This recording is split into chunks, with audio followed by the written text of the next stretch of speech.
استطراد يا علي. يا شيخ علي أنا أفدي قلبك ما بالله محمد يحترف غذاءك وأنت كن احترف هكذا. كن احنا اثنين مساكين والله يا اخواني ظروفنا صعبة. يا شيخ محمد ظروفكم صعبة. أي ظروفنا صعبة يا أخواني. الله. أنا الشيخ محمد تكلم في بداية الموضوع. الوقت يمضي والسنة جزعت من الأعمال. سنة جزعت بليلها بنهارها بشمسها بقمرها بهواءها بضيائها كلش جزعت. وذكر قبل شوي قال خلاص يعني شيبنا. ايش جزعت يعني؟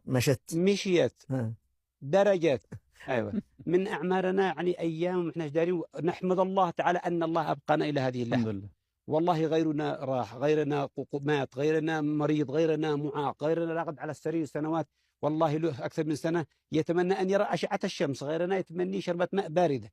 وأنت تأمل حولك يا ابني بس قل الحمد لله أنا ما زلت في خير ولله الحمد منه.